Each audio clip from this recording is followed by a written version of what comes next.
ये तो सत्य भी बोलेंगे तो कड़वा बोलेंगे, इनको सत्य भी कड़वा बोलना आता है। लाल बिहारी क्या बोल रहे थे? अरे सुन लीजिए, मैं बता रहा हूँ क्या बोल रहे हैं। लाल बहादुर क्या? अरे सुन तो लीजिए महंत जी। अरे महंत जी, आप तो ज्ञान दे रहे थे, दूसरों को बीच में नहीं बोलना चाहिए, अब आप ही बोलने लगे। तो यही मैं कहता हूँ, दिक्कत यही देश में है। जो ज्ञान देता है वही अज्ञान बन जाता है, जो ज्ञान देता है वही रास्ते से भटक जाता है, जो सत्ता में आता है वही सत्ता का दुरुपयोग करता है। आप सत्ता का दुरुपयोग कर रहे थे, आपके पास सत्ता थी, जब आपके पास सत्ता थी तो आपको सत्ता के हिसाब से आपको जो गलत बोल रहा था गलत बोलना चाहिए था, जो सही बोल रहा था सही बोलना चाहिए था। आप अपने प्रवक्ताओं को, नेताओं को नहीं रोक पाए, जो सालों साल से जहर उगलते रहे, यहाँ पे लगातार जहर की भाषा बनती रही, डिबेट का स्तर गिरता चला गया, जहर उगलते चले गए। अभी भी देखिए इनकी भाषा शैली कैसी होगी। जब बीजेपी के प्रवक्ता किसी की बात करेंगे तो उसमें पता क्या बोलेंगे, वो जो एक हरा कुर्ता वाला, सुन तो लीजिए महंत जी, मैं आपसे कहा, आप महंत जी बीच में कूद पड़ रहे हैं। ये मैं कह रहा हूँ इनकी भाषा शैली क्या होगी। वो एक जो मौलवी होता है, वो एक जो हरा कुर्ता पहन के आता है, ये हमारी संस्कृति नहीं है। अगर कोई गलत आदमी है तो भी उससे सम्मानजनक बोलो। वो जो मौलवी जी है, वो जो हरी कुर्ता वाला है, वो जो महंत जी हैं, वो जो कांग्रेस के प्रवक्ता हैं, वो जो हमारी एंकर साहिबा हैं, ये हमारी संस्कृति संस्कार थे जिसको किसने खत्म किया। वो नोट कर रहे थे, जो बैठ के भी आपके नोट कर रहे हैं ना, हमने नोट कर लिया कि उन्होंने क्या क्या बोला, बेवकूफ बोला।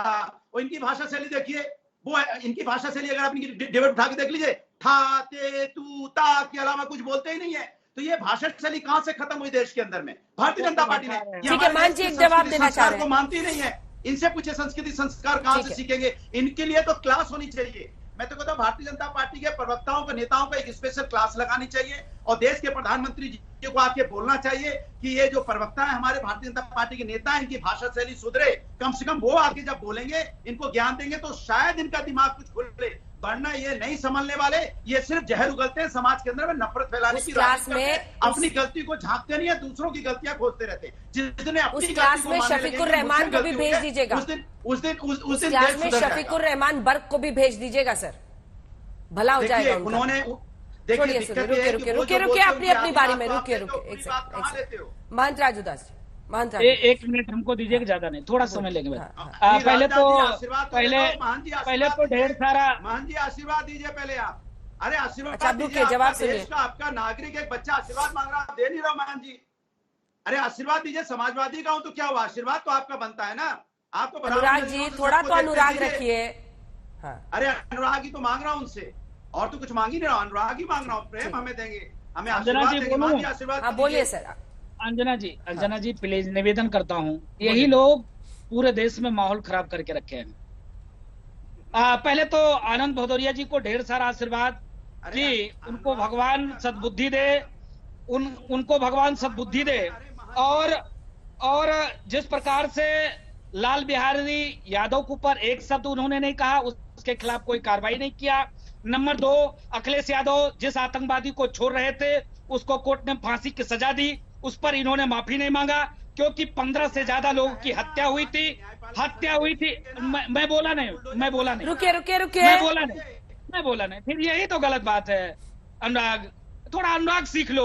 अभी तो तुम मुझको ज्ञान दे रहे थे, खुद अनुराग नहीं सीख रहे हो। अरे थोड़ा रुक जाओ, सब्र करो दोस्त, मेरे प्यारे भाई, अच्छे प्रवक्ता हो सपा के। माने अखिलेश जितना मानते हैं, इसके बल पे आपको भेजते हैं कि आप अच्छे तरीके से सपा की पक्ष रखोगे, आप तो हम ही लोग को क्लास लगाना शुरू कर देते हो। मैं माफी चाहता हूँ आपसे, शांति बना के रखो। नहीं, इतना अच्छा मैं जानता हूँ, अखिलेश जितना मानते तभी आपको भेजते और लोग को भेजते, तो आप इस प्रकार की बात करते हो, हम लोग को बोलने नहीं देते हो। तो मैं हाथ जोड़ के आपसे निवेदन करता हूं, पहले तो ढेर सारा आपको आशीर्वाद, और दो विषय पे सफाई, दो विषय प्लीज, दो विषय पे सफाई, दो विषय पे। एक तो मुफ्ती जिसको फांसी की सजा हुई है, उस पे अखिलेश जी का क्या राय है। दूसरी, लाल बिहारी यादव ने इतना गलत भाषा का प्रयोग किया, बोला लिंग हार मांस का होता है, ये भाजपाई, ये आरएसएस वाले क्या डूर है। अरे भाई, ये भाजपा आरएसएस की बात चाहे आप बोले महंत जी या कोई भी और बोले, मैं आपको टोक कर सिर्फ एक सेकंड बोल रही हूं सर। किसी को कोट करते वक्त भी हमें संवेदनशीलता का ख्याल रखना चाहिए, ताकि अगर किसी ने अपशब्द किसी भी धर्म के खिलाफ इस्तेमाल किए हैं तो हम उसको टीवी पर ना दोहराएं। हमें ध्यान रखना चाहिए इस बात का। मैं आपका पूरा सम्मान करती हूं, लेकिन इसी के साथ आपको टोक रही हूं और यह भी साफ कर रही हूं कि इस चैनल का आपके बयान से कोई लेना देना नहीं है। कोई दूसरा व्यक्ति अगर ये लाल बिहारी यादव भी इस तरह का बात कहते हैं तो उस पर भी हम लोग हमेशा बीप साउंड लगाकर या फिर कोई भी किसी भी धर्म का सम्मान करना जरूरी है। हमें एक दूसरे को टोकते रहना पड़ेगा। कई बार हम बात करते करते भूल जाते हैं कि हम टीवी पर बोल रहे हैं, हम सबके बीच में बोल रहे हैं, हम भाषा की गरिमा, एक दूसरे का सम्मान करना भूल जाते हैं। लेकिन अभी भी वक्त खत्म नहीं हुआ है, अभी भी कोशिश करें तो वापस आ सकते हैं। और मुझे लगता है कि अगर बीजेपी हो, AIMIM हो, अब जैसे ऐसे केस उनके नेताओं के खिलाफ हो रहे हैं, वो लोग बहस से किनारा कर रहे हैं, ये भी सही नहीं है। एक सार्थक, एक अच्छी बहस हो सकती है और बहस करने में कोई दिक्कत नहीं है। हाँ, अपने ऊपर नियंत्रण रखकर बहस करनी पड़ेगी।